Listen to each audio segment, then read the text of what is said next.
Nurturing the Self, a journey back to healing. How to reclaim your power, rewrite your story, and find your way back to inner peace.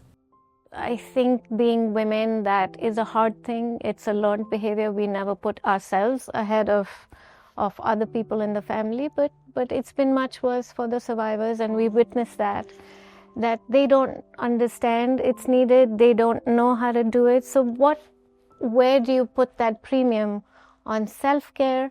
Why should they do it, and how should they do it? Excellent question. We all need self-care.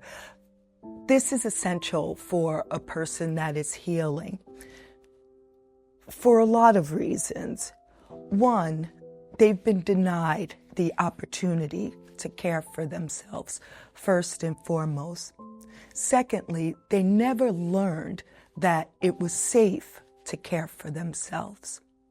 Also, caring for themselves, they may have been shamed and told that they were selfish for not complying with what others want.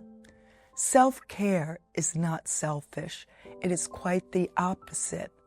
It is allowing yourself a moment of wellness so that you can then care for yourself and others easily.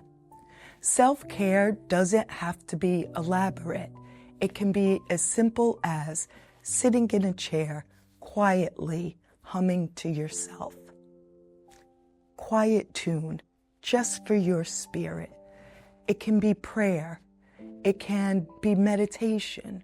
It can be looking outside the window. But just knowing that that moment is yours is the gift. So I think, in other words, you're saying that it's that one act of kindness towards yourself, one act of self-preservation that is only for you, that it does not involve, your children, your employee, or even us as an organization, but it's solely for the person who's doing the healing. What does self-care routine look like for you?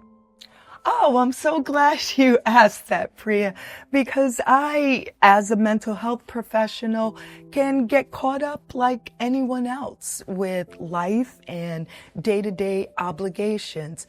But for me, one of my most important self-care activities is meditation. I started the practice many years ago, and I've become better at it. What I've learned is that it helps me deal with situations when I can feel overwhelmed or anxious. These are things that I do for myself on a daily basis. I exercise, meditate, I make my bed every morning so that I know when I come home to rest at night, I have accomplished at least one thing for myself. So, Dr. Taji, how do you address spirituality? Is there any scientific evidence of it helping in any way? And, religion one side, everyone is free to follow what they want, but spirituality is something that's easier almost. What are your thoughts on that? Thank you for bringing that into this conversation. Spirituality and even religion, I would say, are useful in the healing process. Research has reflected that over the last 50 years, that people who have a spiritual practice or a religious practice suffer less from anxiety, depression, lack of belonging and community. So I encourage survivors to find their own practice. It doesn't have to fall into dogma or regiment, whatever feels safe and good for you.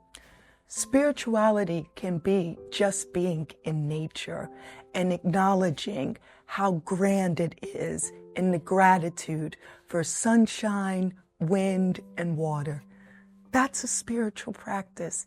It doesn't have to be complicated for it to be effective. Thank you. And on that note, we are concluding our 6-part series, short series, in the hope that this helps people. It helps our survivors. What we take pride being Tara members, Tara team members, is that this is a free resource. It's for you to take as much as you want, take it at your pace. You do not have to pay for it. There's no obligation. And please reach out. Let us know if there are topics you'd like for us to cover, and we will jam again with Dr. Taji and bring you many, many more issues that we'd like to talk about. Thank you for your time.